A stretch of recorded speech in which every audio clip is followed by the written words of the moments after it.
So begin here. Tonight's class, there's our disclaimer.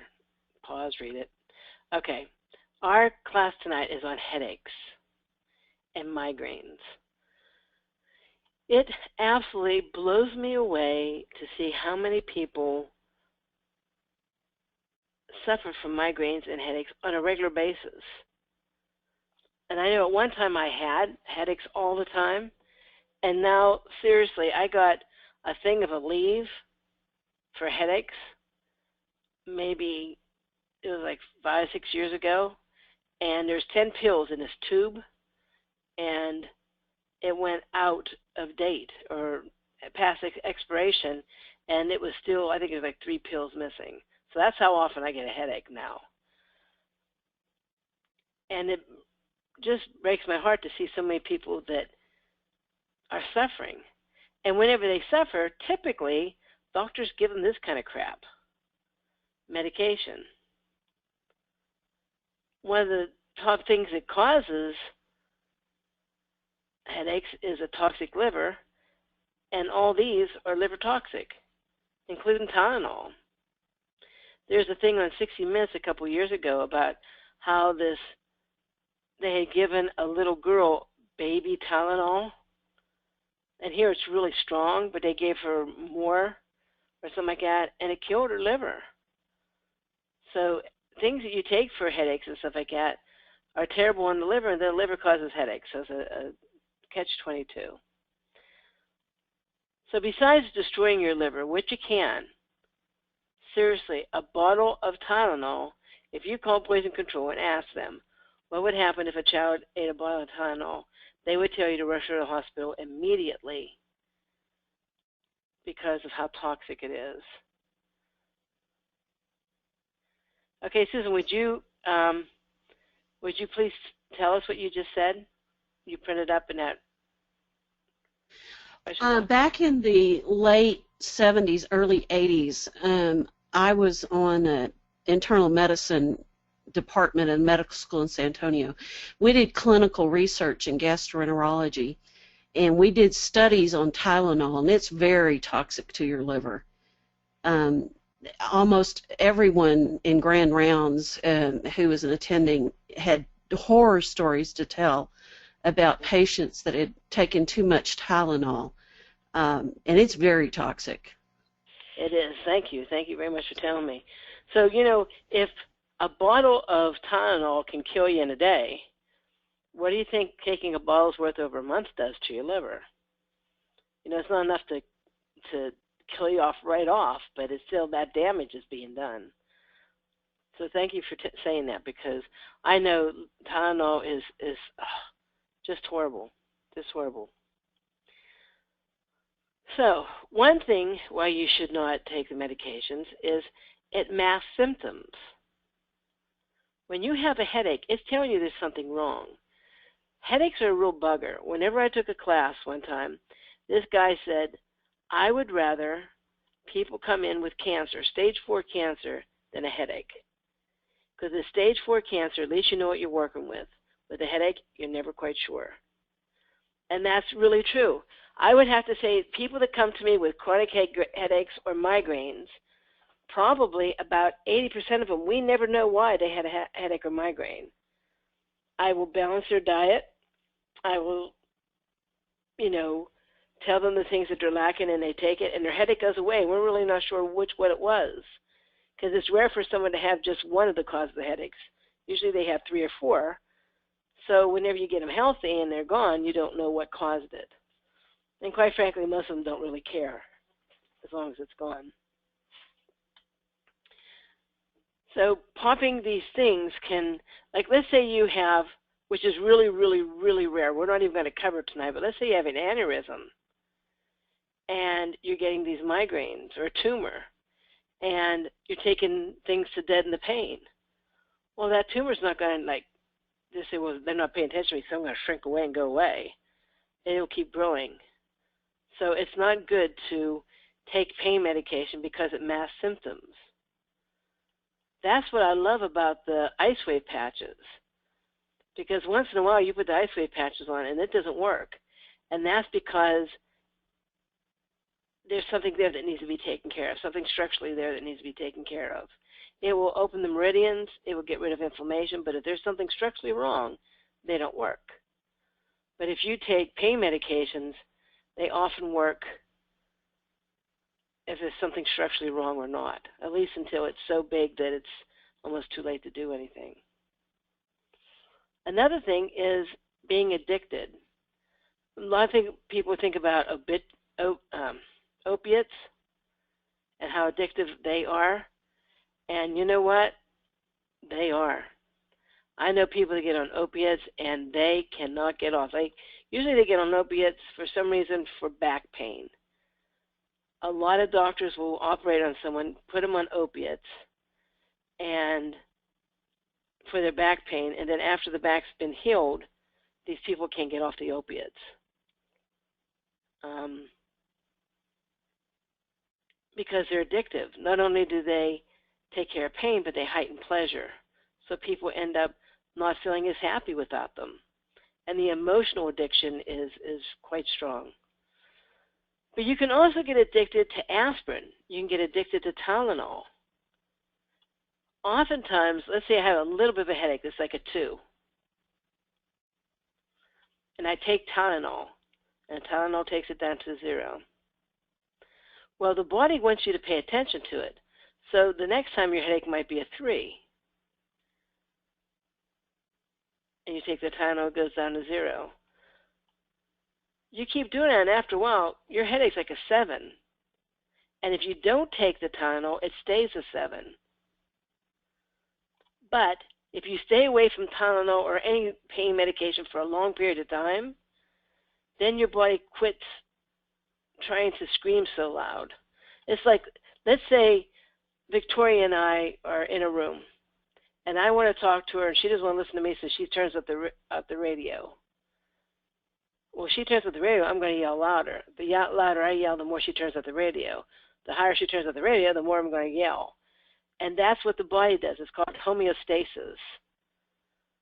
So if I stop talking, that radio that she's been blasting is very, very high.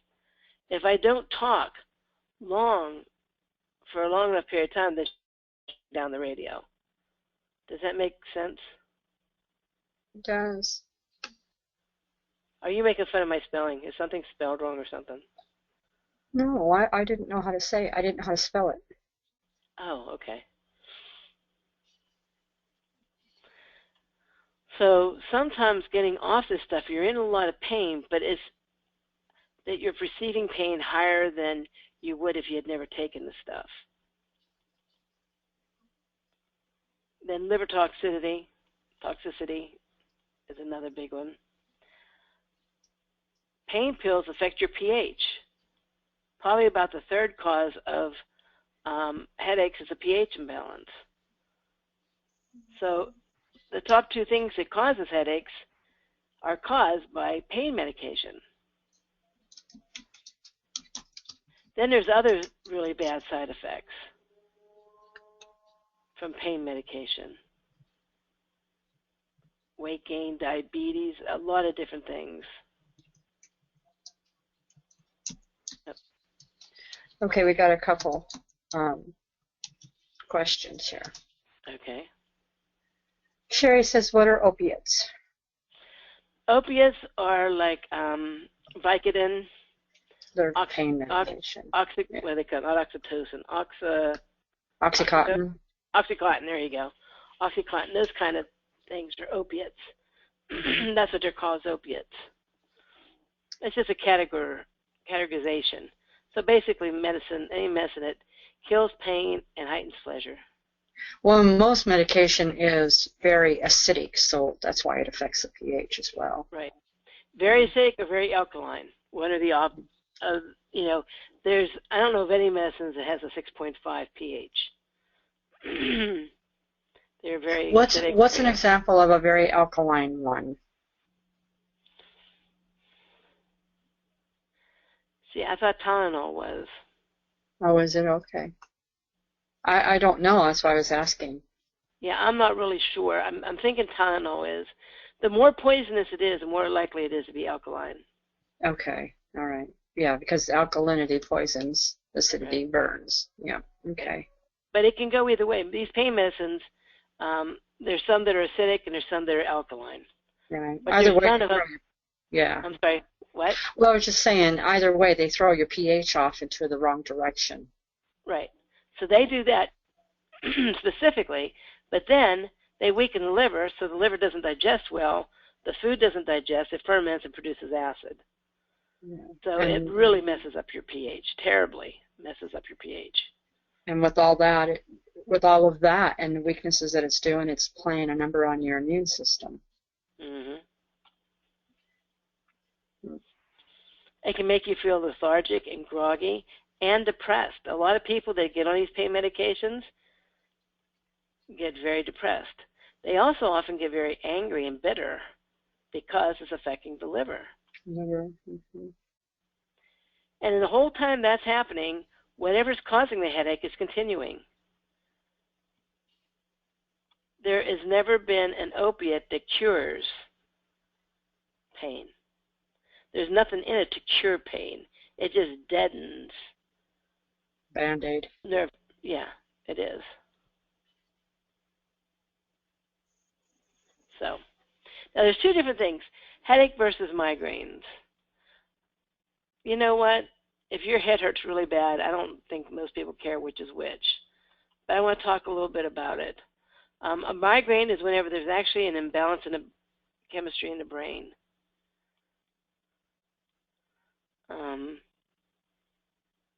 But headaches are typically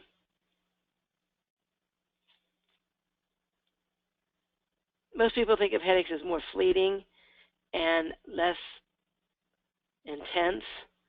But I've had bad headaches. I've had headaches from taking kelp too quickly or too much stuff for your thyroid. And, well, I guess that would be chemistry imbalance. I'm sorry, so that would be a migraine.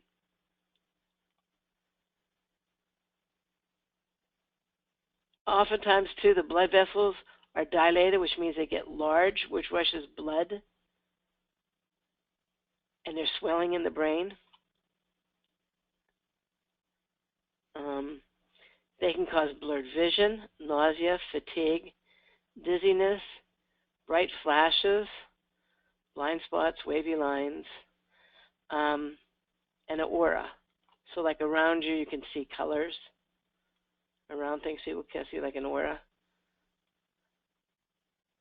This are just some of the symptoms. I've heard other people say throwing up, which isn't one of the symptoms, or like if where I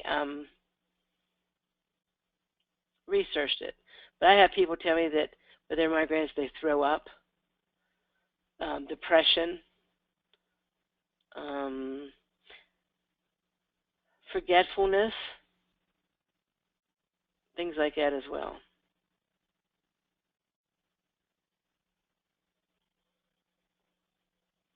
Migraines are usually caused by toxic liver, pH imbalance, misalignment of the vertebrae, or calcium deficiency. We're going to go over those one by one.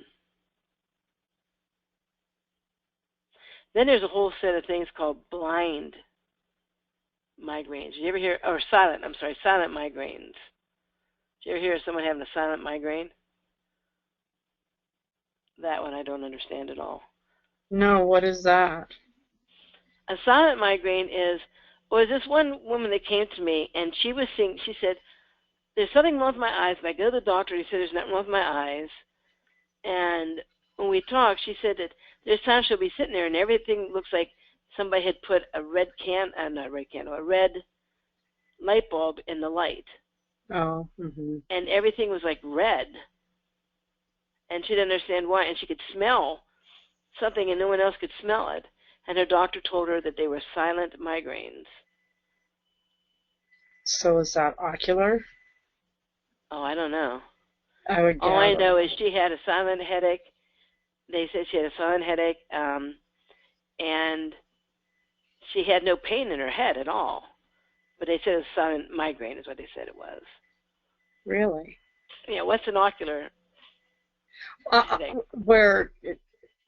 Well, you said something about color, so, the eyes in the back where they're attached in the back of the brain and stuff. Those are the spheres or the hemispheres that deal with colors and different things. So I was well, just then wondering. yeah, maybe that's what it was, and she just said that, called it a sonnet migraine. Mary, could I comment on that? Sure. My son Alex suffers from ocular migraines. Um, you mentioned before that it was a neurological disorder, and it is. It's just that the parts of the brain that are affected don't create a headache. Sometimes they create other symptoms. It can be the blurred vision, it can be skewed vision, it can be those weird smells that no one else smells. And the lady that you just described, I think, had those kinds of headaches. That she may not have head pain as such that we associate with migraines, but there are other symptoms that are still migraines because they're neurological disorders in the brain. Well, how she finally worked with hers, and we're going to talk a little bit about it later on, is fatty acids. She drank water because she wasn't drinking near enough amount of water, and she took fatty acids, and that's all she could afford to take, and that took care of the headaches or migraines. So doing that also improved the ocular migraines for my son. He rarely has those visual disturbances anymore. Well, good. And was it from water and fatty acids? It was from fatty acids, but he was on your OCD regimen, and that included fatty acids and some lifestyle changes. So that was a benefit that came out of that we didn't expect. So. Oh, cool. So, Susan, medicines, you have side effects. With herbs, you have side benefits. Amen. Right. So was that what it was? Is it a diagnosis? Is that an actual diagnosis of an ocular migraine? Yes, he was diagnosed with migraines, and the type of migraine that he had was called an ocular migraine. There apparently are a number of different varieties of migraines that you can have. They don't all have an association with a headache. Right. Huh. Very interesting. So Claudia is saying, let's see, I don't know if I can say it, a cephalogic migraine? Well, that is the way part of the brain, right? Yeah. So that would be fatty acids too, migraine. And then Sherry's asking, so what does it mean when you wake up just about every morning with a headache? Wow, that can come from toxic liver, and it's detoxifying during the night, a lack of fatty acids, and what happens is your brain slishes to one side. It can be high blood pressure because your adrenal glands are raising your blood pressure during the middle of the night. Those are probably the most common ones that it can cause. Can it be part of blood sugar too?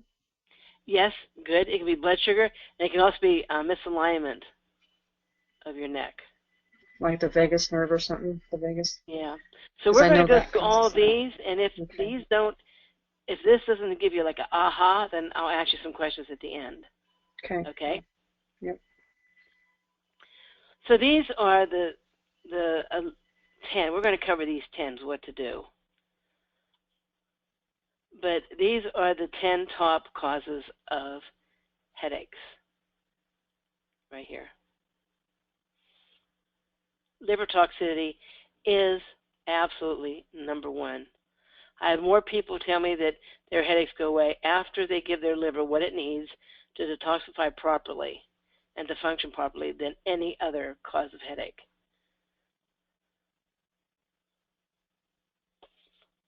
So if the person has any problems with food allergies or sensitivity to chemicals, bloating or passing gas, blood sugar imbalances, if they wake up during the night to pee or just wake up for any reason at all, if they have skin tags or moles or 8 spots on their skin, if they're not having 3 bowel movements a day,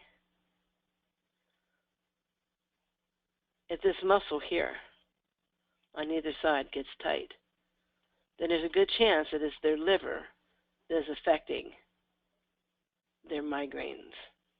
And as I said, it's probably number one. I would venture to say maybe even up to 50% of all people that get a headache, they get a headache because of the liver. And Sherry, these are one of the things that can cause a headache in the morning because your liver detoxifies between 1 and 5. So those toxins have been stirred up, and it can cause a headache. So if the person has any of these accompanying symptoms, it could be that one. It might not be just that one, so keep, don't sign off, but this could be part of it. What I typically suggest is people take Liver Cleanse formula, start with what's on a bottle, and increase it until you sleep the whole night through, and this is where you can find how to do that, right here. Or you can email Victoria or myself, and we can tell you. Sometimes people do castor oil packs over the liver to help the liver detoxify itself. So, Sherry, the person that you're talking about, do they have any of these other symptoms? Yeah, and I'm wondering, it's my husband, and I did a foot detox on him, and I can tell he's gotten allergies. He's been burping again, and I do think he suffers with blood sugar, and he wakes up at night and then can't get back to sleep, but he wakes up every morning with a headache. It could be because his liver is detoxifying and stirring things up during the night. Okay. Or like Victoria said, it does affect your blood sugar, either high or low. Okay, that's good to know. So even if it is blood sugar, I still work with liver. Right, okay. And you would do what, Mary? Sorry. Liver cleanse, Okay. aggressively. Yeah, if you're not sleeping the whole night through, then your liver is in desperate need of help. Susan was saying, what about sinus headache with low humidity being a cause of waking up with the... Well, we'll get to that whenever we get to Okay. pH imbalance, right here. All right. Okay. Okay? Just like blood sugar, I don't have blood sugar written on here, Right. but it's what the liver does. So, yeah, Okay. we'll get that. I promise you we'll get to that. Any questions about liver? No, ma'am. Okay. Lacking fatty acids can do it in a couple ways. One is whenever you lay down at night, well, first, let's say this is your head. Your brain should fit snug as a bug. I can't even draw it like that. There should be no gap at all between your skull and the brain. The white matter, gray matter, stuff like that. It should be nice and tight in there. As we get older, the brain shrinks a little bit. So whenever you're laying down, your brain kind of sloshes to one side, whatever side you're on. And that can cause headaches. Other things, symptoms of lacking fatty acids is forgetfulness. Grasping for words, like Victoria and I were talking in the beginning. I've been without my herbs for a while, and I can tell there's a problem with that because, for me, because I have to think of the word I want to use longer than, it doesn't come to me immediately. I stumble around a little bit. Also, people become very depressed if they're lacking fatty acids because they can't release the neurotransmitters. Also, dizziness when changing positions. Whenever I know I have to get really, really aggressive with lacking fatty acids, I first look to see if there's any arcus senilis in the brain. I should have put that picture in there, but what happens is the pupil, the iris should be round like this. Actually, it should be round there again. But if you see that it's starting to flatten up at the top, then that is a lack of fatty acids. But if a person says when they roll over in bed they ever get a little bit lightheaded, that's a lack of fatty acids. Or if you bend down and you get up and you get a little bit dizzy or lightheaded, that's a severe, severe lack of fatty acids. to the point that your brain is probably shrinking.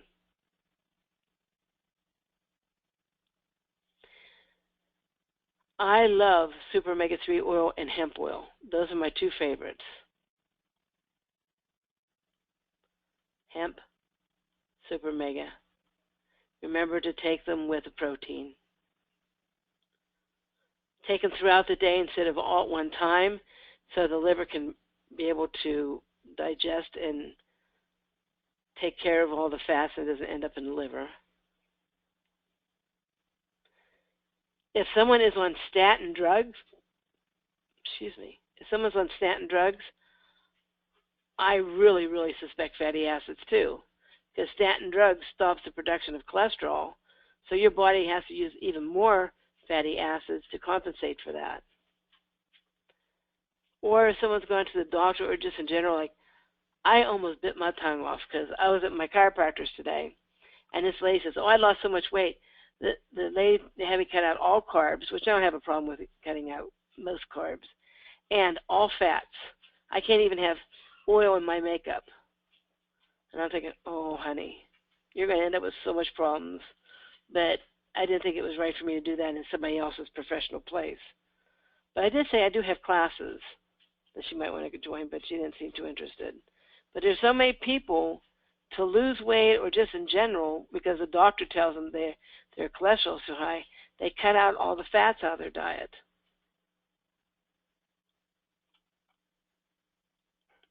Poor liver function, so you can't digest the fats.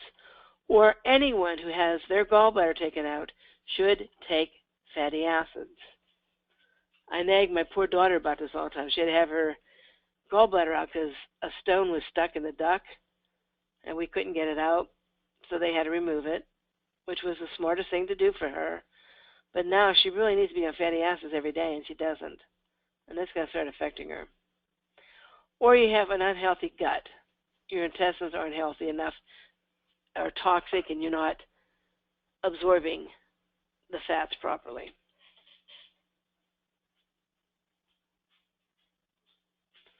Any questions about fatty acids?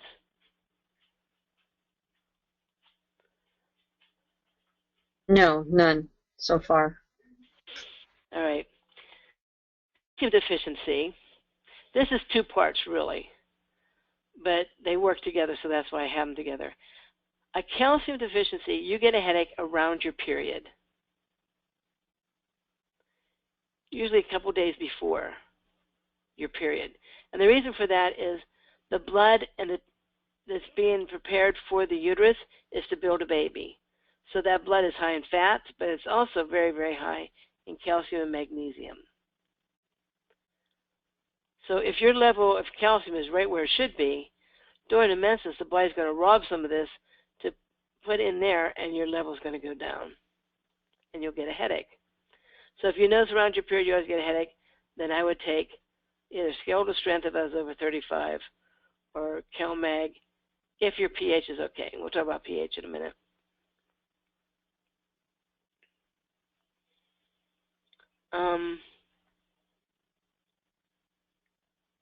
Does anybody have, how many people are here because they have headaches, and how many people are here because they want to help others? So put an O for others and put an M for my headache. So we kind of get an idea. Okay, others? Others. So far, all others. Okay, then I'll alrighty. So if someone comes to you and they have a calcium deficiency, what you will see is in the arch of the eye, the pupil will look kind of smoky instead of nice and black. It will look smoky. That means there's a calcium-magnesium out of balance in the body, usually a lack of magnesium, but the body can't use calcium, so it's letting some of it get in the lens of the eye.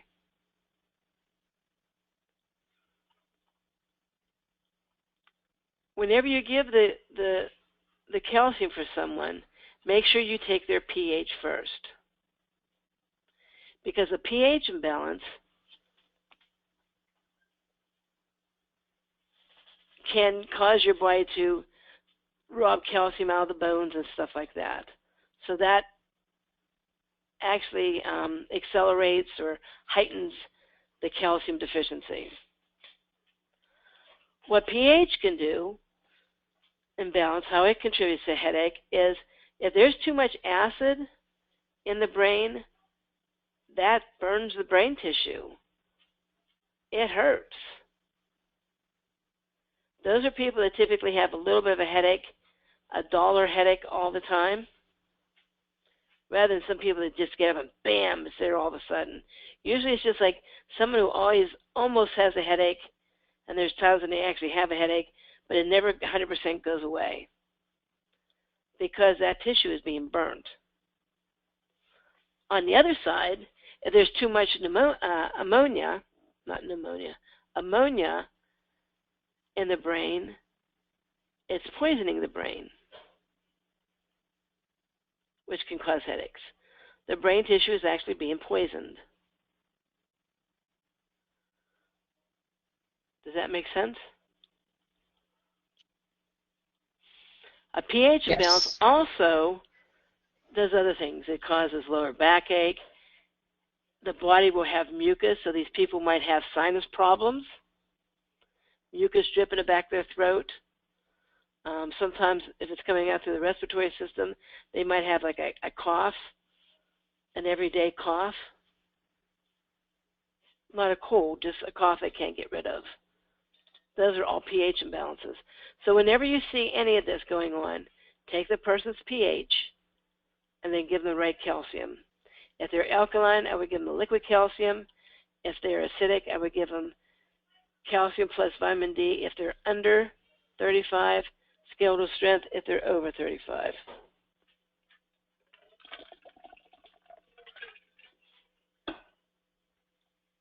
Okay. Any questions about the calcium or any comments about the calcium? Not so far. Okie dokie. And also realize this too. Calcium is a natural pain reliever. Sometimes taking a little bit of calcium can help with pain just because that's the nature of what calcium does. Children who are kind of whiny and they bump into things, they're like wusses. Any little thing touches them and they're, like it's killing them. They might perceive pain more intensely. That's one of the symptoms of a calcium deficiency, is if things hurt you more than you think they should hurt you. Because without the calcium, you feel an accelerated amount of pain. If you have an abundance of calcium, the right amount of calcium and magnesium, then you feel less pain in general. Okay, blood pressure. Blood pressure can happen different times. Blood pressure can be all the time. This is another thing that sometimes people wake up because of blood pressure. They feel okay all during the day. They don't have any blood pressure problems at all. They lay down at night. And what happens is if their adrenal glands are weak,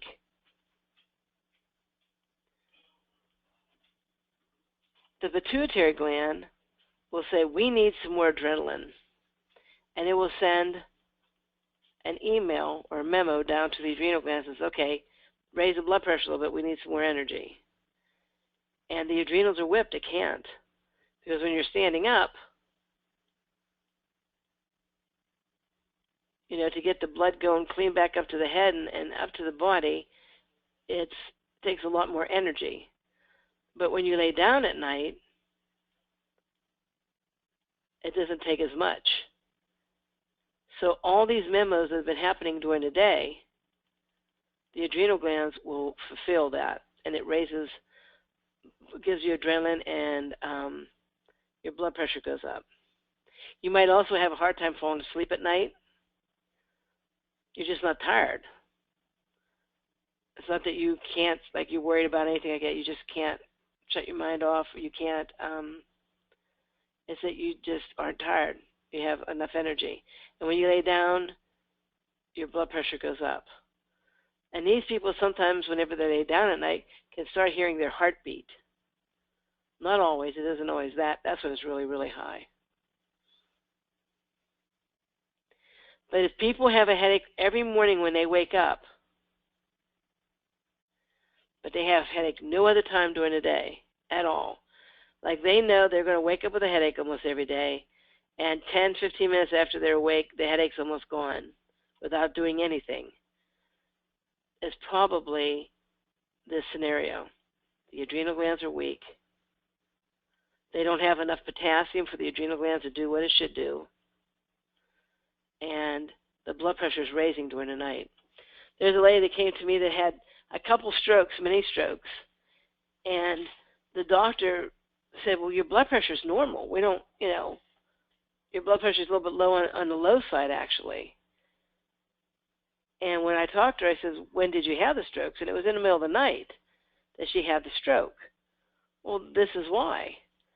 I said, next time you're in the middle of the night and you wake up and you can hear your heartbeat, take your blood pressure. And I don't remember what the number was, but it was really high. She said, never has my blood pressure ever registered that high, ever before. Well, I think it did, just every night when no one was taking it. One of the symptoms, or one of the people in natural health tools, let's say, their diagnostic tools for weak adrenals is to test to see if your blood pressure is higher when you're laying down than it is when you're standing up. So did I lose anybody on this? Does everybody understand what I'm... Nope, you didn't lose them. Okay, good. So if that happened for someone that I was working with, I would give them a lot of potassium. Potassium does a couple things. It nourishes the adrenals. It gets rid of excess fluid out of the body. So your blood pressure doesn't need to be as high to get past that swollen tissue that's waterlogged. So there's not as many memos that's coming down from the pituitary gland. That would be the first thing that I would try.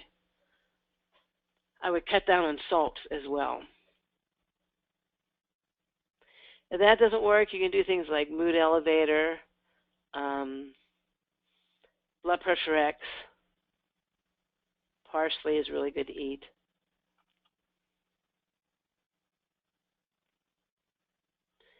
So Sherry, I guess it's your husband you said, right? Does he have, when he wakes up in the morning, does his headache go away on its own without him having to do anything? I don't know. I'll have to ask him. He's in the other room. I think so, but I'm going to put myself on mute and yell for him to come in here. Okay. And another thing to look for, and this is not always, I would have to say that people that come to me that have high blood pressure, that know they have high blood pressure because the doctor is giving them medication for it, you don't always see this. But do you see where there's a double loop in the sclera of the eye? It looks kind of like that. That is an indication that the blood pressure is a long-term high blood pressure. Victoria, do you see people with high blood pressure that they don't have this in their eye? No, I do not. Oh, really? See, I do all the time. Nope. That they know of, let's put it that way. But the people that have high blood pressure and are on medication, I see that all the time, and it's really sometimes pretty thick. Oh. Well, see, I've seen it a couple of times, but most of the time I do not see it. If you get a chance, could you send a couple of pictures of us so I could, because I only have one example. That's how rare it is. Okay, I appreciate it. I haven't taken a lot of sclera pictures, but yes, I'll go through them and see what I can find. Okay. I appreciate it. Well, then that's something she'd look for too. But I do know at least some people have high blood pressure problems and do not have the double loop because I work with them all the time. Hey, Mary. Yeah? Mark said he does have headaches almost every morning. Sometimes they go away by themselves, and sometimes he just puts up with them all day. What are the? Sometimes. He's What under a percent of lot the of time? stress in his job, so I'm going to say it's a lot of adrenal possibly too. I think it's a lot of adrenal too, because he wakes up in the middle of the night and he'll go to the bathroom, which I know he is on liver cleanse, but probably not enough. But he can't go back to sleep. It takes him a while. He'll lay there for a couple hours so he can go back to sleep. Ask him about what percent of the time, like out of 10 days, or out of the 7 days of the week, how many days does the headache go away?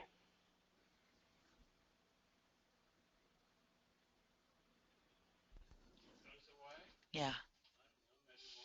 He said maybe 1 or 2. Oh, well then that's not the whole problem then. Okay. Because if you know you're going to wake up with a headache, and then you know within a half hour afterwards that the headaches are going to start going away, and by lunchtime it's gone, that's this scenario right here. Okay. So he may have some of this, but then he might also have liver too, since you said he's waking up in the middle of the night. Mm-hmm. How often in a week does he wake up during the middle of the night? How often do you wake up in the middle of the night? Yeah. Yeah. Every night. Okay. So he probably has a combination of the two is what I suspect.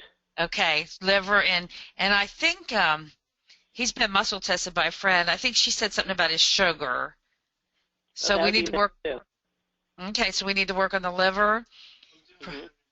He said he's up to 9 a day. Okay, on liver cleanse, and he's still waking up. 45. I was up to 45 before I slept the whole night too. She was up to 45 before she slept. He just shook his head. I know, but you know what? I don't need to take them at all now, and I sleep like a baby. I know, that's great.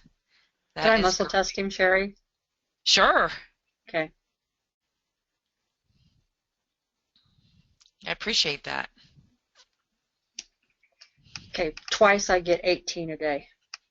Wow, okay. He got off easy. Yeah. I think you're right, Mary. I think there's more than just that going on. I think a little bit because his job is extremely stressful. And so I'm thinking that a lot of it is adrenal, but I'm going to say that there's a liver combination with adrenal, and then, I'm going to say sugar too, because he doesn't eat a lot, does he, Sherry? I mean, evenly, I mean. He doesn't eat the best, but he doesn't.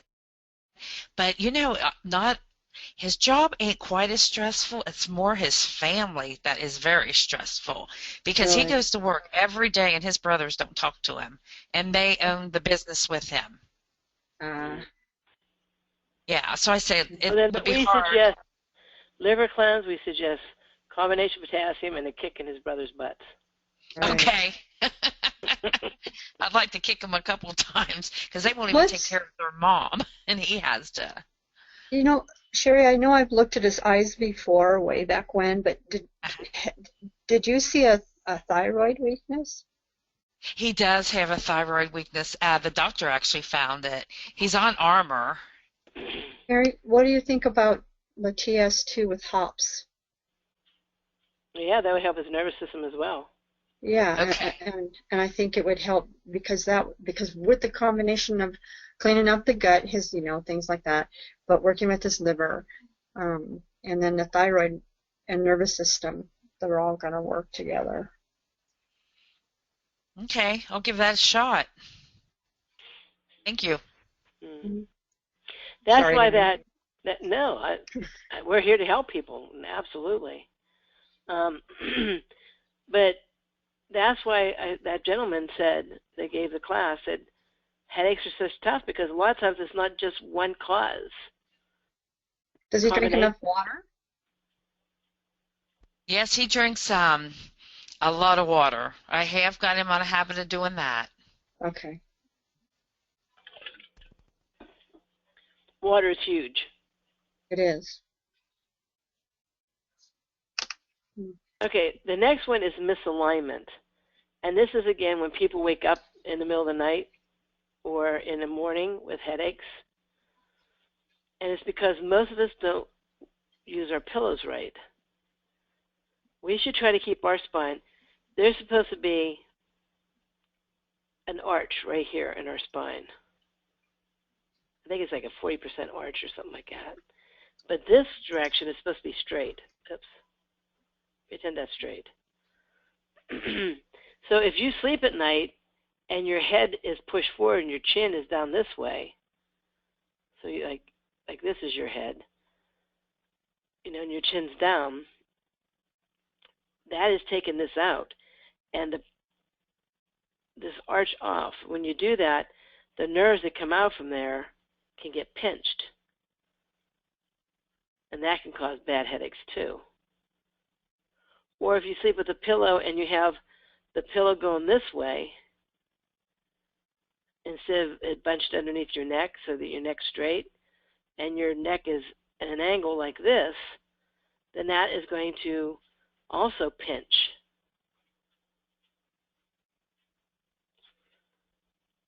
Another thing, I'm a firm believer that you should, if you like me, I sleep the whole night through. 95% of the time, I sleep the whole night through.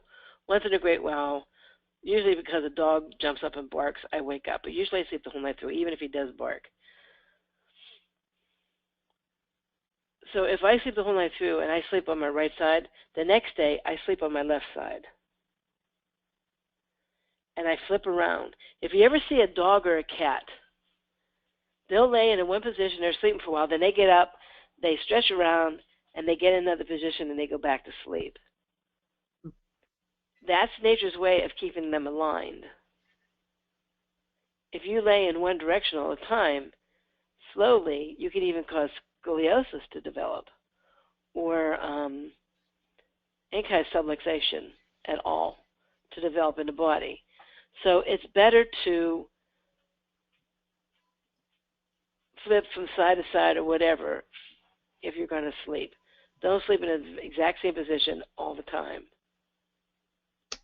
But I think, Victoria, you had read somewhere that you should always sleep on your left side or something? Or wasn't that you? No, but there was something about the left side, but not always on the left side. It was for some reason. I can't remember. Yeah. Isn't there something about the heart, like sleeping on one side? Gosh, Or I whenever can't you, remember. yeah, if you have a weak heart, you sleep on the right side because your left lung is not as heavy as your right lung is. Because your left lung only has 2 lobes and your right lung has 3 lobes. Because the one part of the one lobe is where your heart is on the left side. Mm-hmm. I do remember talking about something like that, but it had something to do with some health issue. I know that if I sleep on, because my husband's a bed hog, I sleep on my right side all the time, and I wake up and sometimes my eyelid is swollen and things like that, and it's kind of droopy on that side, and after I'm up and around, you know, it's because I sleep on that side all the time. Well, also all the fluid, excess fluid, settles in that area.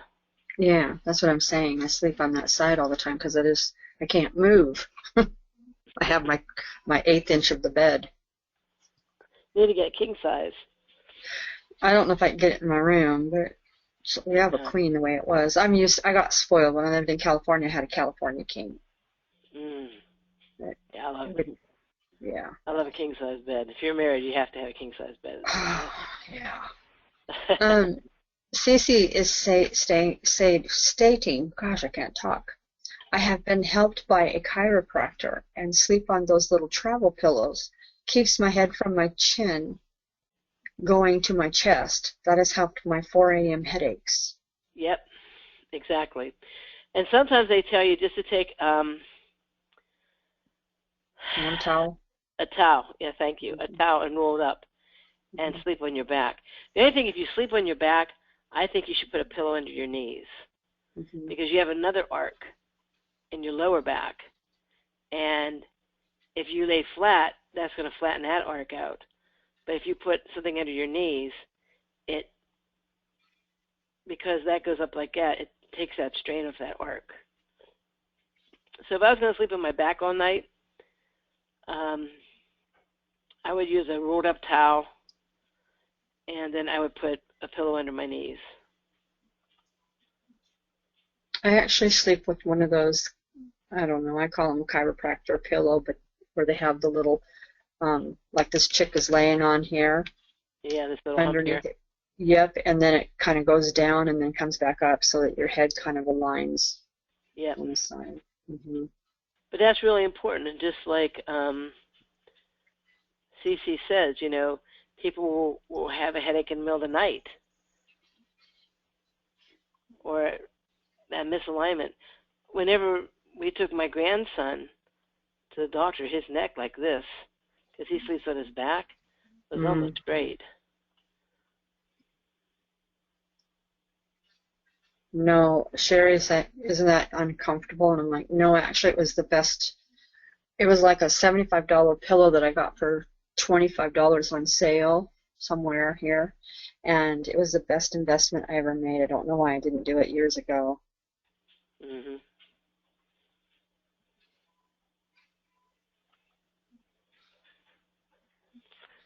Then there's a TMJ, where this is a joint. This is your mandibular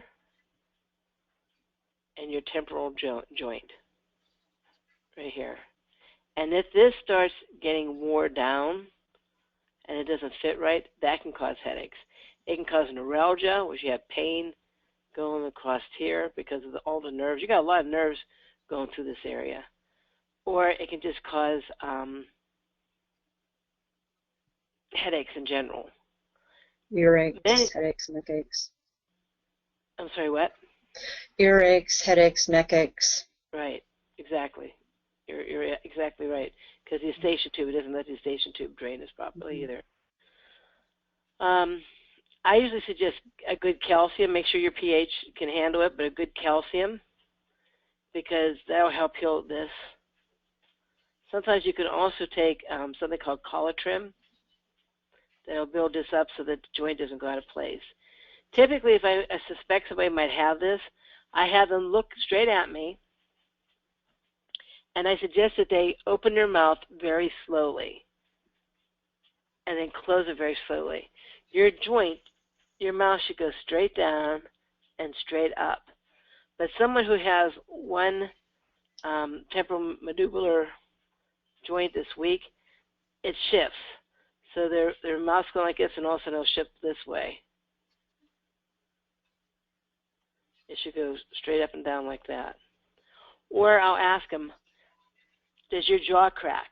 If you chew gum, if you chew meat or something like that, or vegetables, does your jaw crack? And if they say, yeah, my jaw cracks all the time, I suspect that this joint is not as healthy as what it should be. Another thing you can do is make your hands like a fist, and where your knuckles are, between the knuckles that go to your hand and the knuckles that go to the end of the fingers, take that on the joint and twist it on both sides and relax this muscle that's here. So you twist it in this direction in both of them. So you take,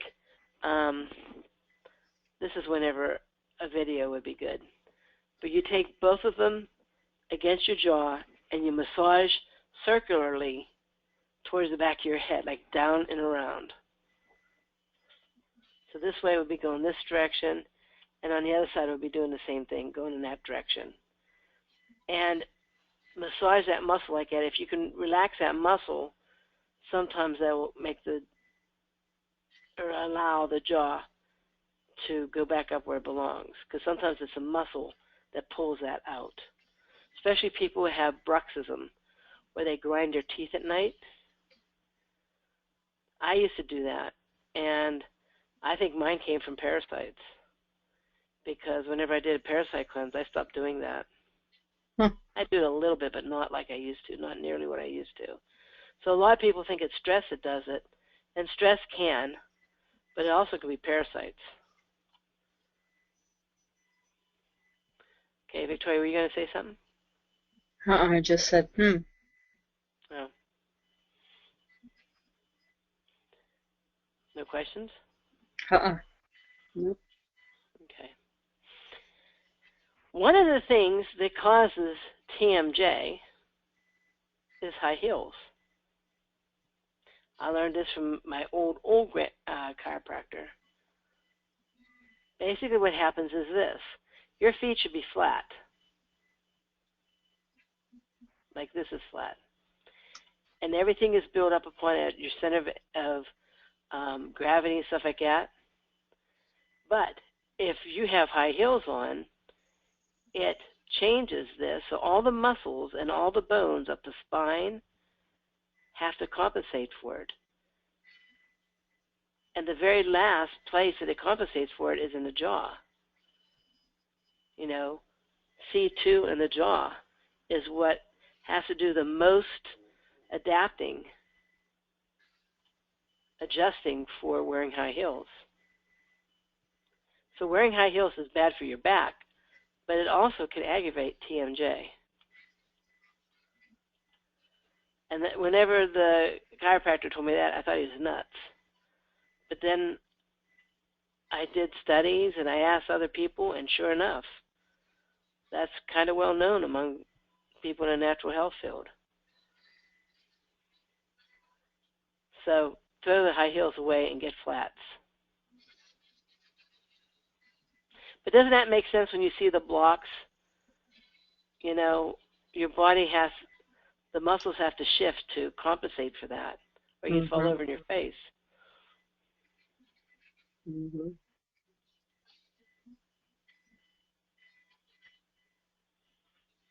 Susan goes, "Hey, no more high heels. I threw mine out a long time ago."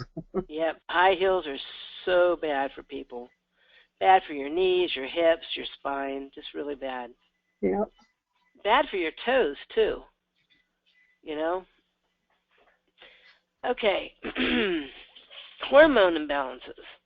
Boy, where to start? Any hormone in your body that's imbalanced can cause a headache.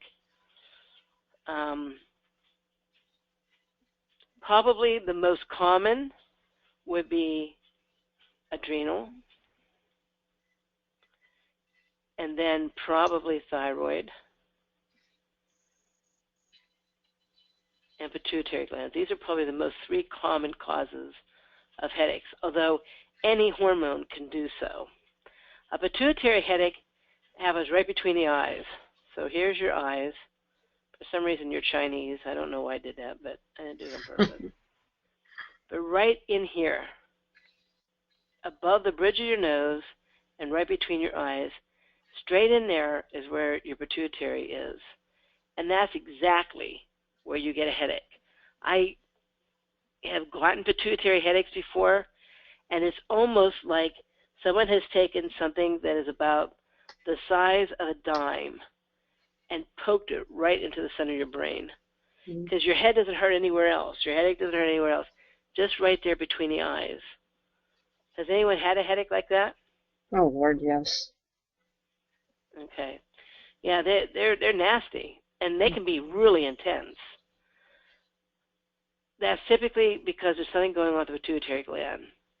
The pituitary gland loves, and desperately needs minerals, and in a balanced way, too. I noticed I used to take 20 or 30 parsley a day, and my other minerals got out of balance, and I still got that pituitary headache. So make sure you do the calcium, magnesium, potassium, and natural sodium. Or master gland is very good. Very, very good. Thyroid headache, when I get my thyroid headaches, or when I used to get my thyroid headaches, it would be the whole brain. It felt like my whole brain hurt. Unlike the pituitary gland, where it's very central. Do you ever get headaches from your thyroid, Victoria? I used to, yes. Yeah, and it's kind of like just above your eyebrows, all the way around. That's okay. where mine would be. All right. And mine felt like it was the whole brain, like this whole area. Yeah. Mine are from just above the eyebrows all the way across, yes. So here? Yep, all the way around. Oh, the whole way around the head? Yes. Okay. All the way from there up. Okay, then we're saying pretty much the same thing. Basically, yes. But they're intense. Very intense. Very, very intense. And I used to get it from taking kelp, and I used to, anything that had iodine in it. As soon as I did that, I got this killer headache. Wow. But I didn't know about pH then. That was 26 years ago. And I know it's because I was so acidic that I don't think that the iodine could get to the thyroid. No.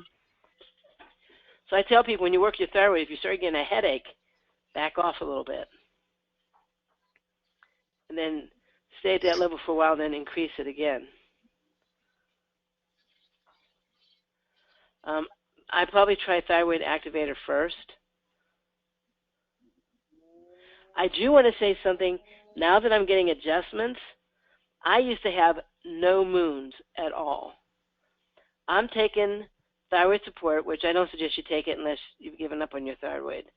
But I'm going to go back down to thyroid activator because I took thyroid support for a couple years, didn't do anything for me. I now have 5 moons. Wow. I know. And the chiropractor, whenever he went in there and he showed me my break, that one break that I have on my neck, he said the nerve that comes out of there goes right to your thyroid. Right. And he said I had a really, no nerve impulse coming out of there. So, yep, I have 5 whole, they're not big, but they're there. Awesome. So I want to mention that. Okay, and then adrenals, we kind of went over adrenals again. Sherry's asking, can you ask the chiropractor to work just on the thyroid? Yes, you can. They won't. Yeah, yes, you can. Did you say they won't? No, they won't. They won't just specifically work on that area. They'll work and they'll do that area, but they'll work the whole body. And you know what? Some of it is this. Let's say this one right here is the one that's causing your thyroid. It's not because it's way further up. Right. There's no way you can straighten this one up without straightening the other ones up. Exactly. So probably not.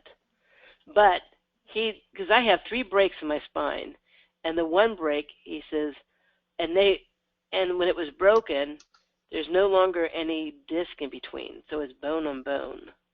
And he says those nerves is not getting any, and he says, stimulation at all from the nervous system, the nerves that come out from the spine. So what he does is he does this thing that he kind of stretches my neck, and there's a thing that pulsates the muscles on both sides. Oh, yeah. You know what I'm talking about? I do. It used to hurt really bad. Now it doesn't hurt anymore. But that's what he did. And he would kind of stretch that, and I can turn my neck so much better. It's unbelievable. And I'm getting my moons back. So he knows something he's talking about anyhow. Yep. Love it.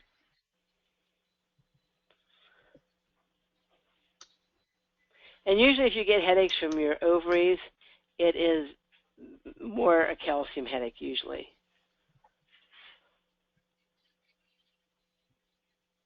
But you can take some SCS2 or female comfort. I don't really see headaches with other ones. Do you? As much, as often? No, because I have a client that has parathyroid issues, and most of hers is in the joint.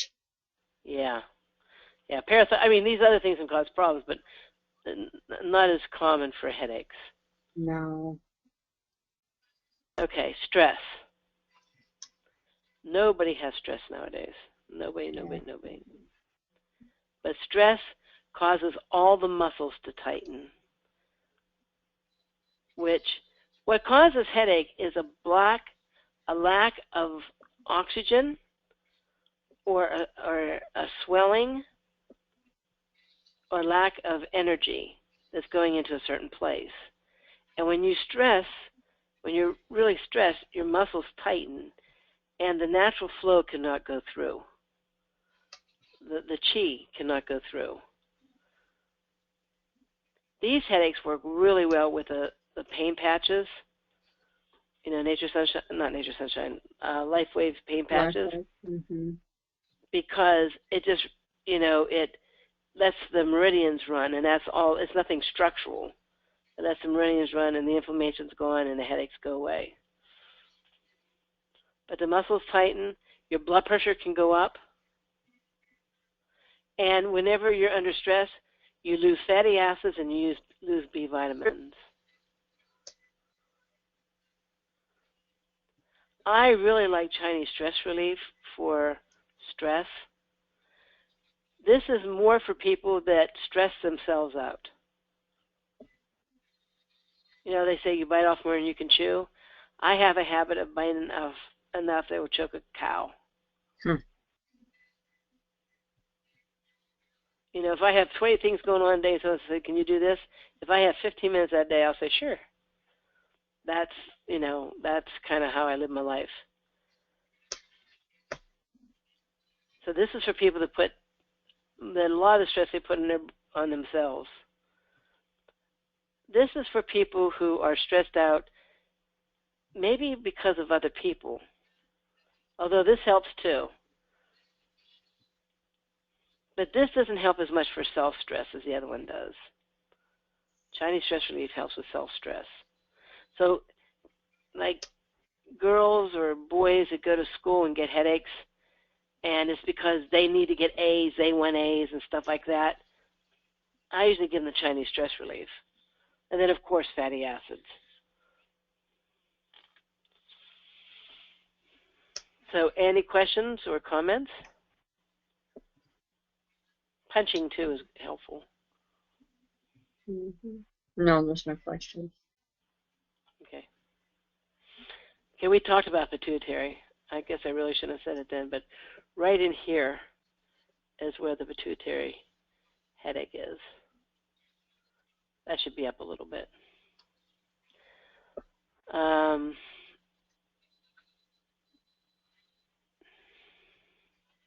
Actually, you can have just headaches and not other symptoms. Like I don't get peripheral vision loss whenever I get my pituitary headache. I don't miss periods. I don't have any body hair, but that's from my adrenals. So this one I can't really say. It's mostly the headache and where it's at. Alfalfa, parsley, master gland. Then there can be an injury, especially if someone's brain is shrinking. And this is a shrinkage brain.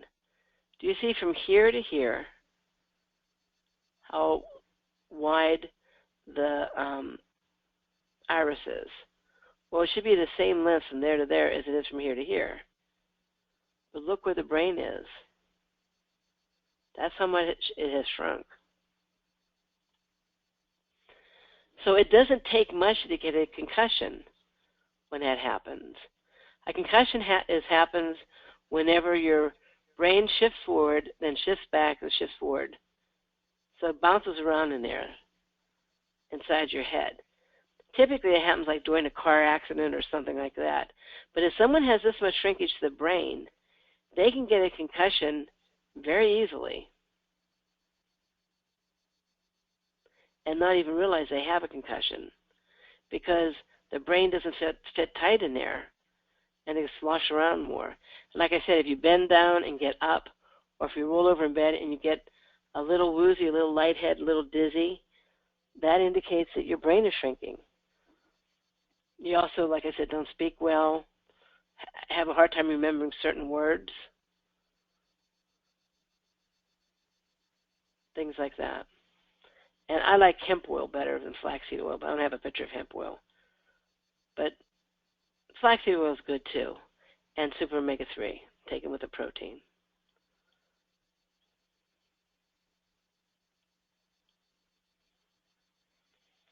Okay, let's see here. I have to end this because I lost y'all.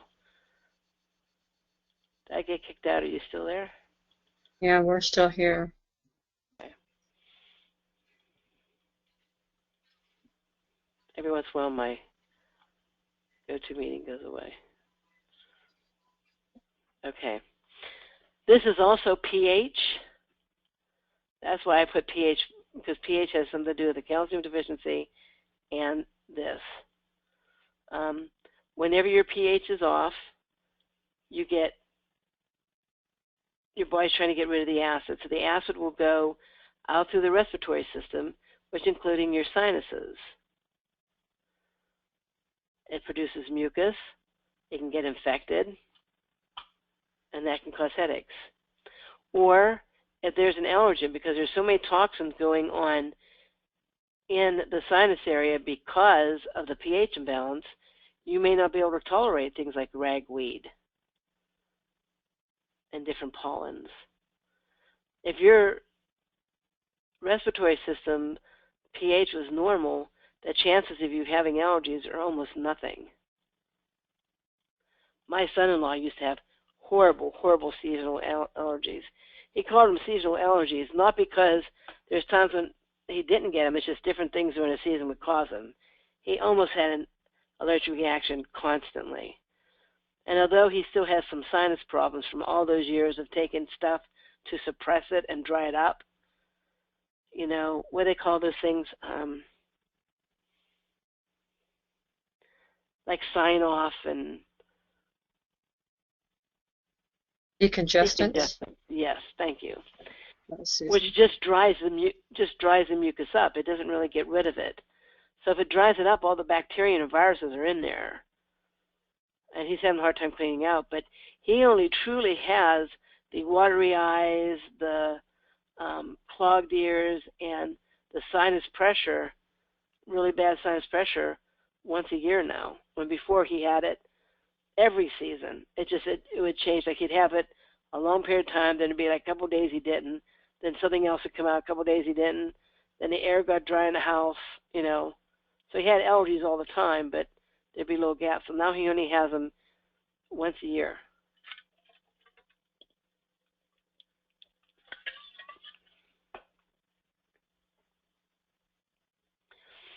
Okay, so sinus support helps get rid of that. So does Typhu. If you have a sinus headache and you take Typhu and you rub it on your sinuses and sniff it, it opens things up. Also, if you rub right here and then there's like a bone on the back of your neck, let's say this is the back of your head and this is your neck. The bone that goes right across here, there's like a bone here and here. If you rub that with Typhu, a lot of times your headaches will go away.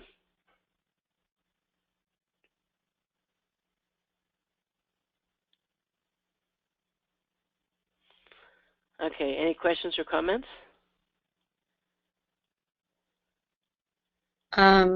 No, I made a comment that if you don't have a severe misalignment, a lot of times you can have a massage therapist massage those areas out. You can hit those acupressure points where you were just saying right there also.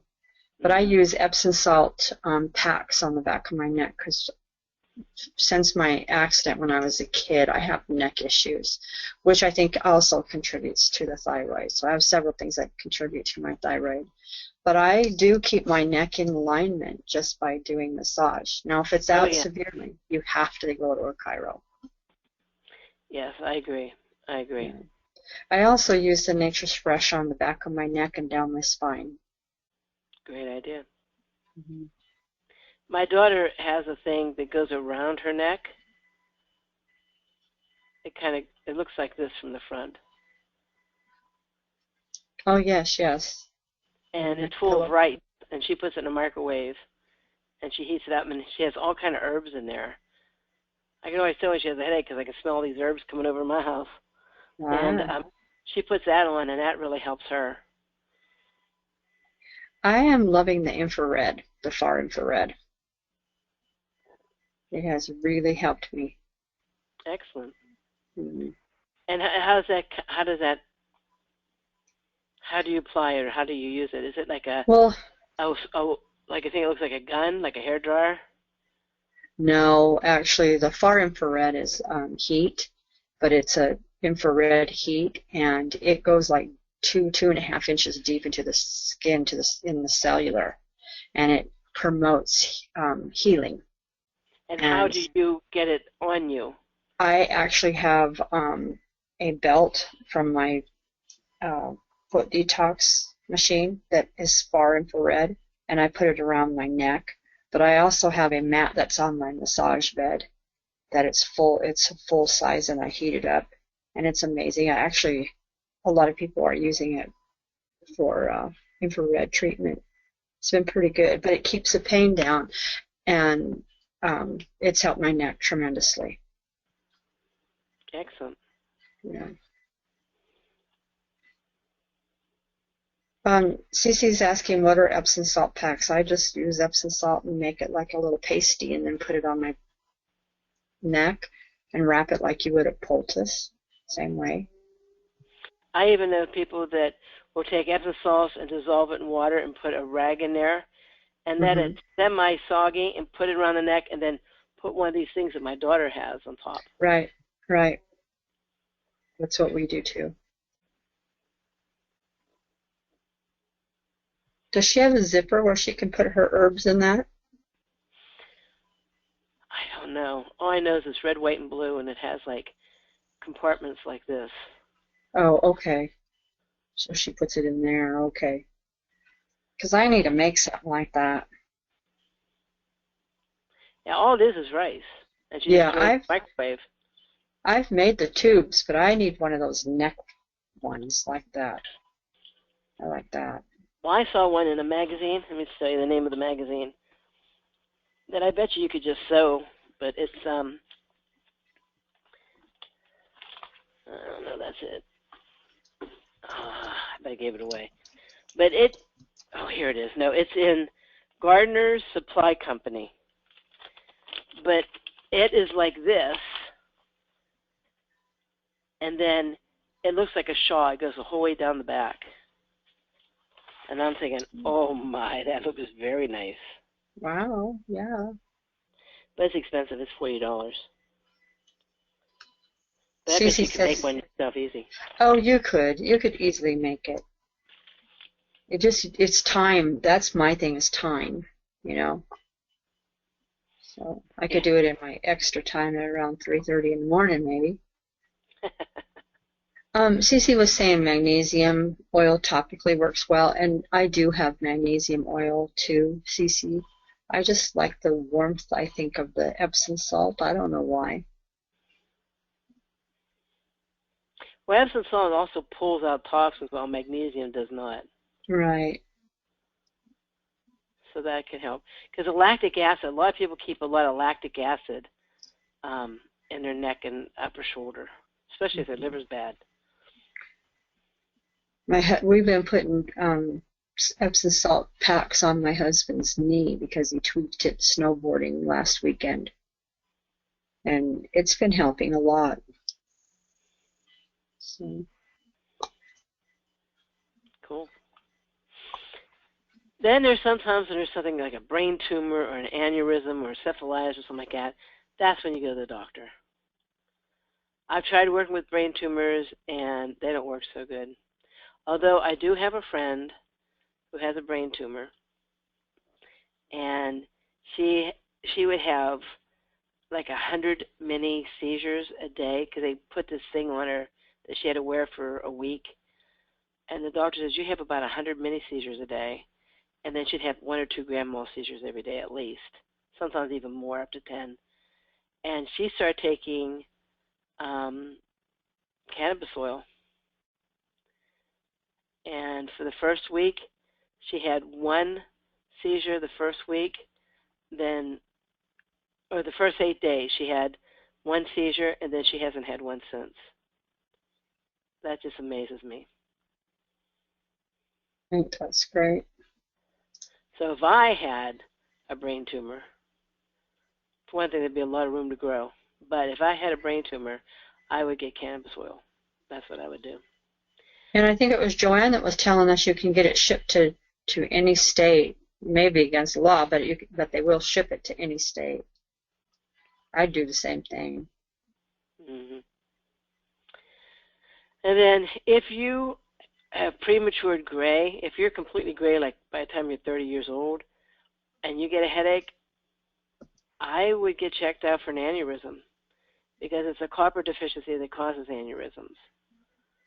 And if you premature gray, and not even just gray, but like white hair, if your hair has no color at all, then you're probably lacking copper big time. So at 58, am I premature? No, you're just old. Shoot. I was hoping. It's too late for us to prematurely gray. I couldn't help it. I'm sorry. Okay, so this is a place, I have like 4 of these on my website, and it was given to me from somebody else. These are the ones that I have found. Pituitary, right here. Potassium over the right eye. This is potassium. Then sodium or zinc over the left eye. And again, just like it's short here, potassium is like it goes right in there between the eyebrow and the top of the eyelid. A very specific place. And same with the sodium and zinc. The other ones I'm not sure about. They were on there and I wanted to mention it. But I do know that I'm getting potassium headaches there, pituitary headaches here. Then there's an acupressure point for headaches. If you take your hand, I know my fingers are weird. I do these quickly, and I'm not an artist. But if you close your hand, you have like a little bump from your, like a little fatty area across from your thumb. That's where it is. You open your hand, and you push it and rub it towards this bone. And if you do, and it's really, really tender, if you rub it out, sometimes that gets rid of a headache. So try to find it now. It can be either left hand or the right hand. And can I just mention something? Yeah. It works with headache a lot, but that area is a pressure point for pain in any part of the body. Oh, I didn't know that. Mm-hmm. There's also pressure points in your eye sockets for headaches. Oh, cool. But I do know that sometimes if you rub that, it can make your headache go away. Mm-hmm. So that makes sense. I just thought it was for headaches. You know that little bump in the back of your head? What is it? Occipital? Is it how you say it? Occipital bone? Yeah, that's the bone I said if you massage, sometimes it makes your headache go away. Yeah, but you know, if you take the on your right finger, on your right hand, if you take the finger next to the pinky and you go up near the front joint and you push right there just around that joint, it'll also remove that headache. Oh, yeah? Yeah, it's amazing. Can you email me some of those so I can put them in this class for next time? Yeah. Well, I learned it when I got certified for acupressure with my little electric gun. I told you about that, right? Yeah, those are some things that I learned. Pretty cool. I'll just get my notes out and see if I can't find some of those points and send them to you. I appreciate that. Sure.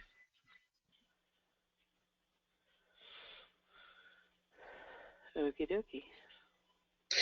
Susan says, that is right where I had a shingles lesion and my left thumb and forefinger are numb. No headache, though. Well, then that shingles is a virus on the nerve. Mm-hmm. So the reason why they're numb might be because of the nerve. For that, I would probably do castor oil packs. And I would take VSC.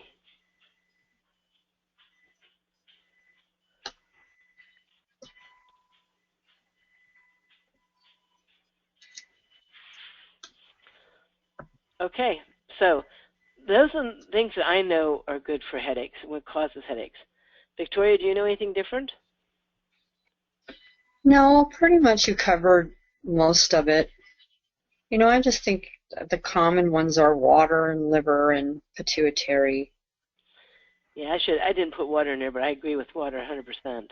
Yeah. Sometimes, I mean, there are headaches because of misalignment too, and you covered that. So subluxation will really play havoc on how your body, actually, if you're out of alignment, your nerves can't function properly, and via the organs can't function properly. So then that's how diseases also begin as well.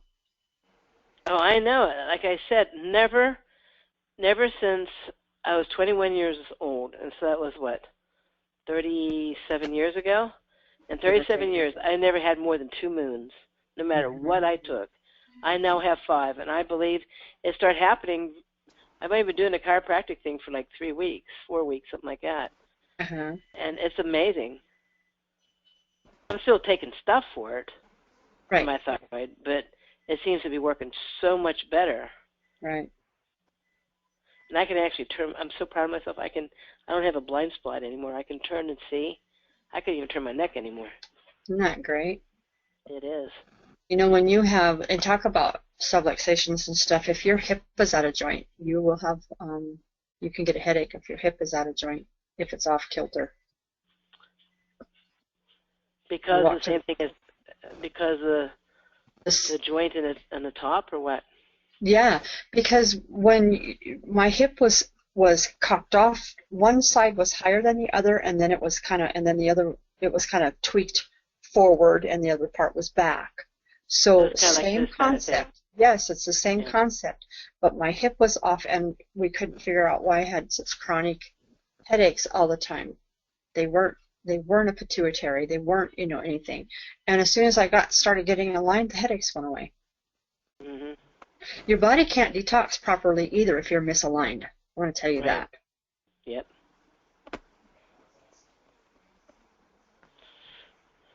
I agree.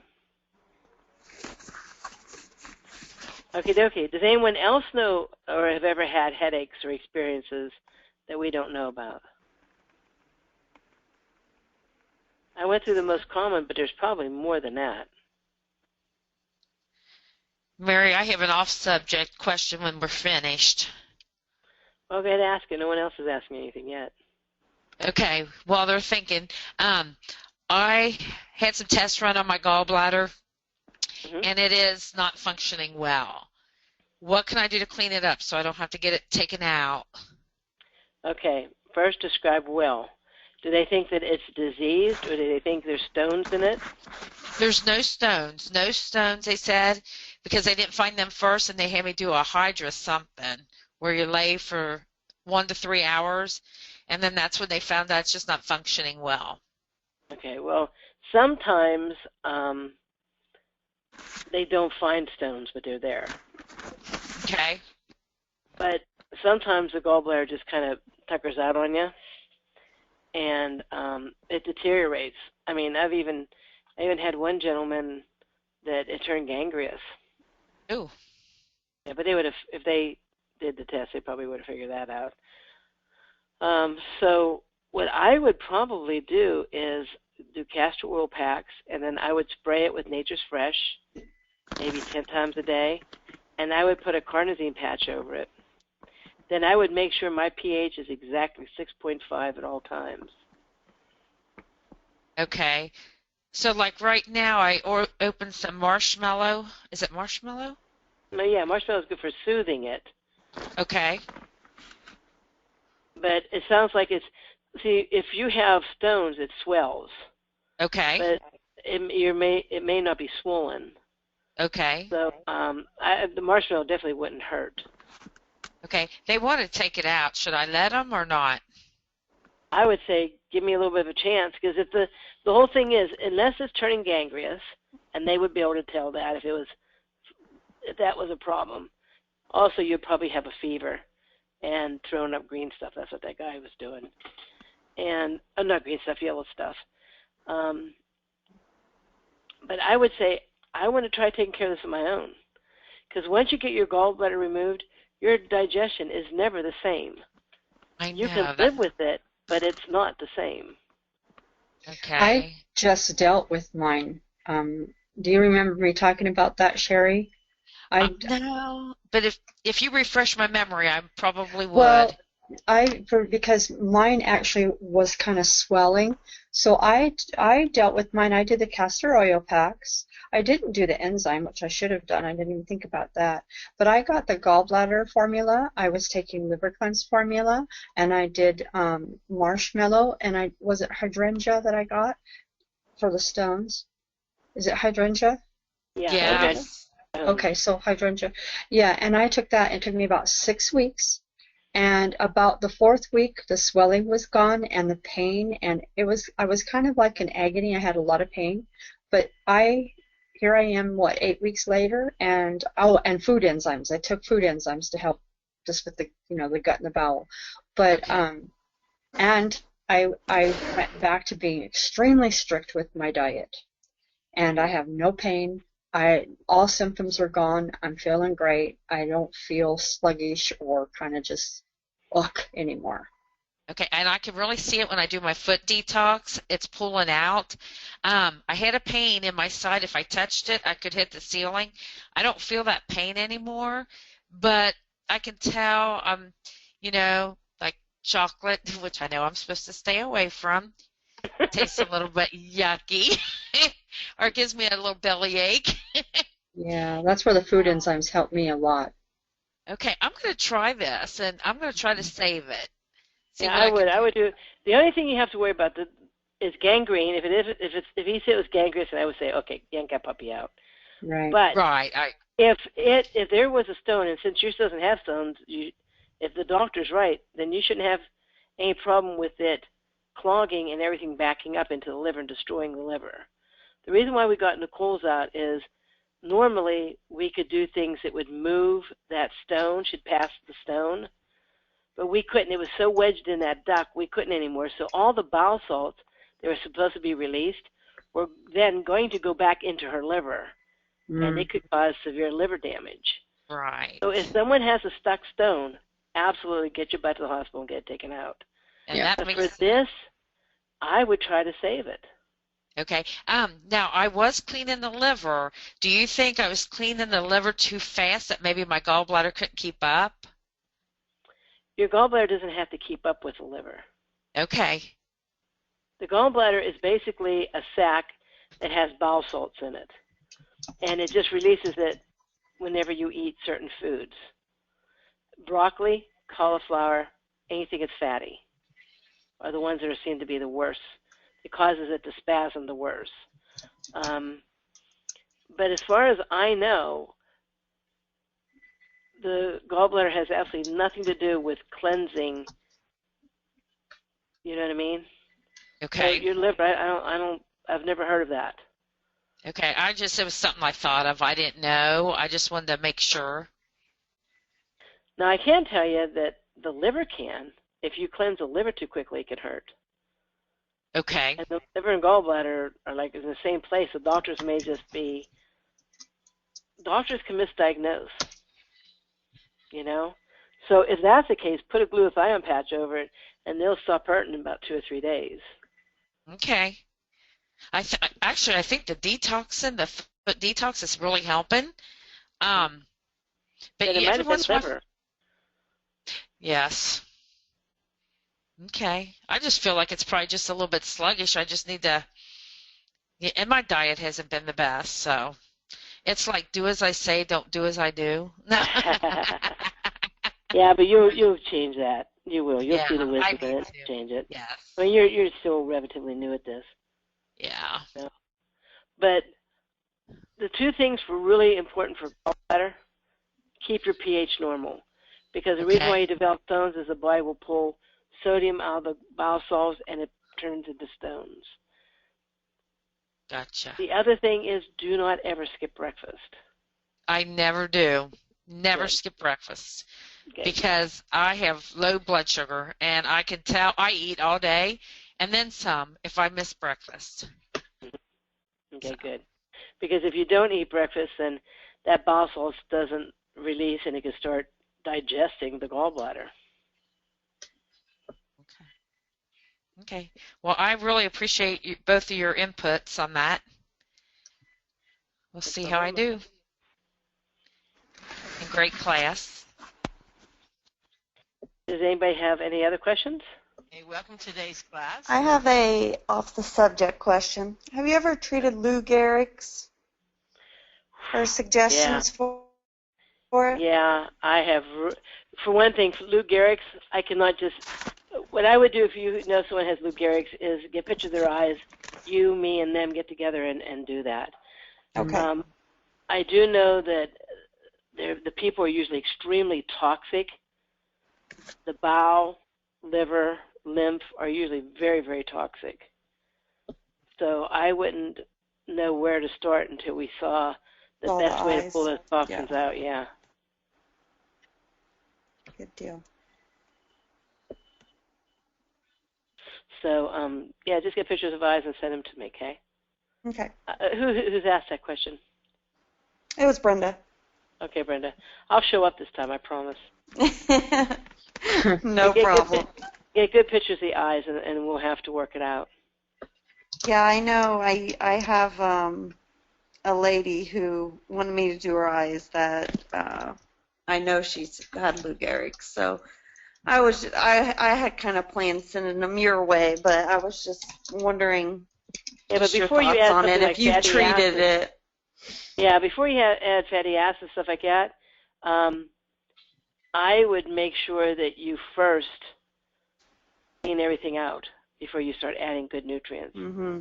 Because there's an autoimmune component to it. Yeah. And it starts getting good food, and it's going to go to that area, and the immune system's just going to attack it even more. So we have to first clean out. Okay? Yep, which makes sense. Okay. Any other questions, no matter what they may be? Not so far. It's not my age or my weight. You can ask me any other question you want. No, it looks like we're good. Okay. Well, if you guys are new and you have any questions, you can call Victoria. And here's her email. She has a great Facebook group. Thank you. And her website. I'm also here if you need me. If you want to get some of the herbs that we talked about tonight, Victoria is your check. But if you have any questions, you can always contact me.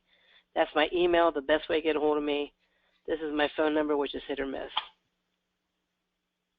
Like someone's been beeping in, I'm having this class, so I don't always answer the phone. Question from Cece.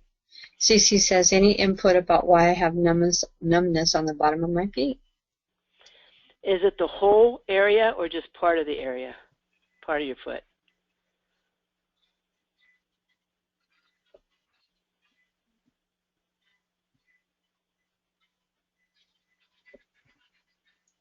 No diabetes, part like strips. Okay. What happens is, let's say this is your foot. Oh, I don't even have an arch. Pretend there's an arch in that foot. It's really hard to dry out the mouth. It really is. Okay, so this is a foot, right? If it's in this area, it could be your intestines.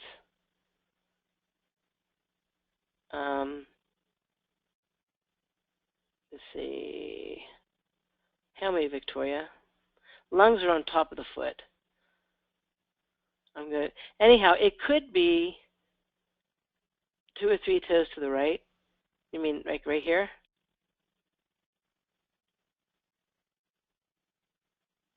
Yes, okay. She said. If it's numb right there, it's probably the organ that reflexology is associated with. So give me a second here. Don't you think, Victoria? Yes. Your foot can be numb in an area where the reflex should be. Oops. Oh, yeah, definitely. Are you getting the chart? I'm trying to. She says she has a chart too. Oh. But there are a lot of charts that are different. I'm going to tell you that. I know. There are. Okay. So is it in your right foot or left foot or both?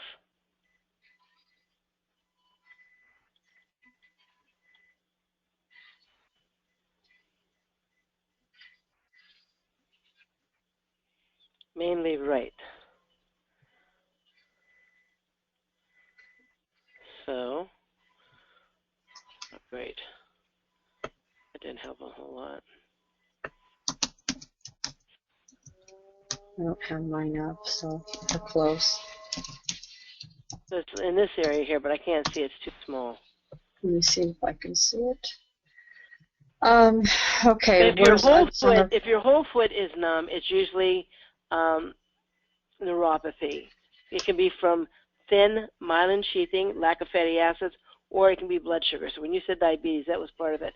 But if it's just a certain area in the bottom of your foot, usually it's the organ or gland is weak that is associated with.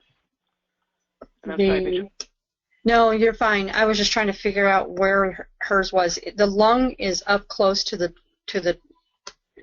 toe, and then your thymus, where that little red spot is there, that's the thymus, but the lung goes over into that area.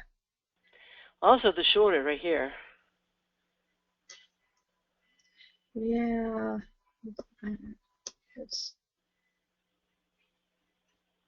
The shoulder's on the outside underneath the pinky, though. Okay, who's asking this anyhow? It's Cece. Okay, Cece, I'm going to give you keyboard and mouse.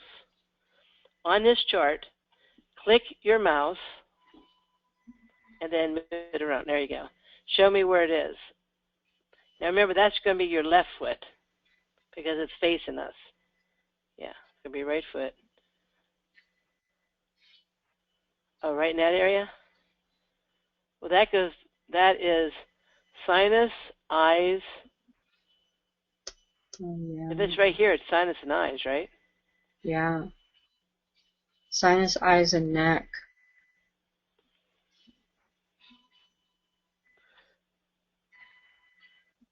So. Then I would go to a good massage therapist. Or, I mean, You might have reflexologist. I'm sorry, reflexologist. You might have a pinched nerve somewhere, but I would. Is it tender there? Because you can take. When I work with people with the sciatic and stuff, I use a what do you call it? Like a broomstick or something, and I will actually have them just work their foot over top of that broomstick, as long as it's, they can maneuver their foot. Mm-hmm. But you can work it yourself. You go to the dollar store or something, and you can get one of those like massagers that you hold in your hand, and I use that. So, yeah. Well, golf balls are a little bit hard to do in that area. You want something a little smaller, but yeah, they'll work. You can put them in a sock, and that way they're not rolling all over, and you can still work them.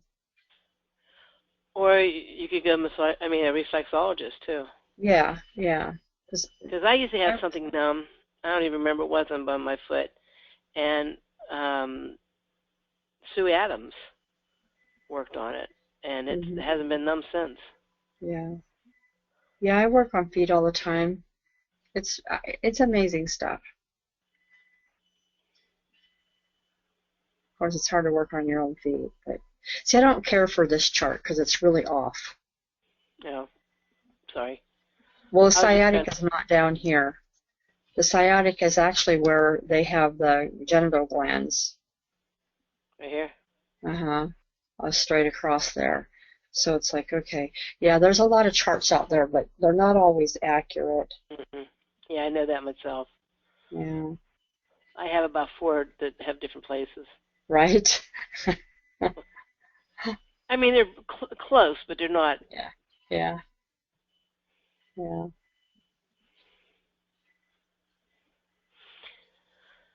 Okie dokie. Any other questions? They can be off subject if you want. Doesn't look like it. So Saturday we have a class, right? Yep, urinary system. Okay. And then next week is on flower essences. That's on Tuesday. On Wednesday, it's on heart attack and stroke prevention. Cool.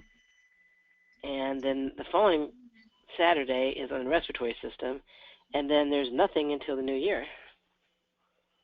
Now, can you believe that that Christmas is already right here?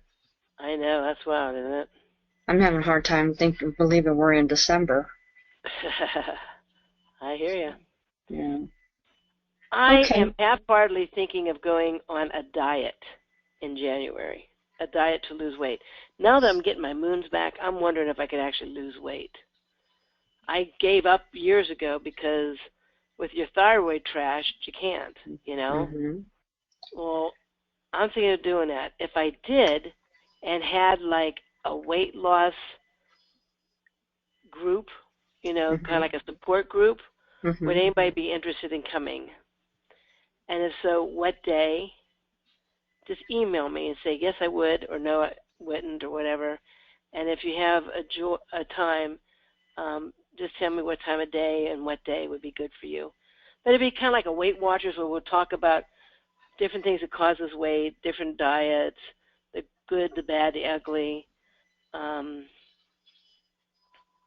just support each other in it, you know? Uh-huh. It depends on time for me. I have my own support group here locally. I work with them. We don't do a particular diet. We actually use the pH diet. Yeah, well, that's a big part of it, no Yep. doubt. Yep. And so I've got a client in California that's been on the diet for a while now, or the pH food, eating plan. Made it her way of life. She's changed her life drastically. She's lost 45 pounds. Wow. And she eats as much as she wants. She just eats a balanced pH. Mm-hmm. So it's been pretty cool. Yeah. But yeah, people are saying so yes. Everybody, if you can, email me what times if you're interested at all. Okay. And we'll see if we get, 6, 7 people, then I think we can do it. If we, only 1 or 2, I don't know, because, a couple people are going to cut out, Right. But let me know, and we'll do it. We'll do a... And this is after the first of the year? Yeah.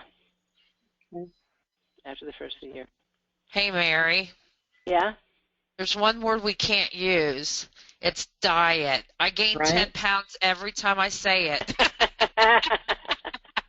Yeah, that's because we'll your call it a diet healthier is lifestyle. Healthier lifestyle. Healthy lifestyle. Or if you love chocolate, did you ever try Nature Sunshine's chocolate bars? No, I haven't. So good. They Really? are really good.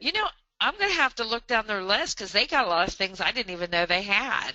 It's made out of xylitol, so there's no sugar in it. Oh, that's my kind of chocolate. And it's chocolate, and it is really very good. The only thing is, the first day you fart all over the place. You fart like crazy. And some people get a little bit of diarrhea. But after you do it for a couple days, that all goes away. You just have to get used to the xylitol. You got Susan's attention. She's like, seriously? Chocolate bar? And she's like, oh my. I have someone who's a manager, and all she sells is a chocolate bar and the gum and the xylitol sugar substitute. That's all she does, is those 3 things. Oh. She goes around and gives lectures to Weight Watchers and Tops and stuff like that, and that's all she sells. Wow. That is good idea. Mm-hmm. And she goes to hair salons, anything where a woman might want to not gain weight, Right. And she does pretty good. Wow. Yeah. I'll check that out. Oh, excuse me. All right, girls. It's my night time. Yeah. Okay, we'll let you all go. Everyone have a good night, and I hope to see you next week. If not, have a good Christmas. See you Saturday. Thank you. Thank you. Night, everybody. Night.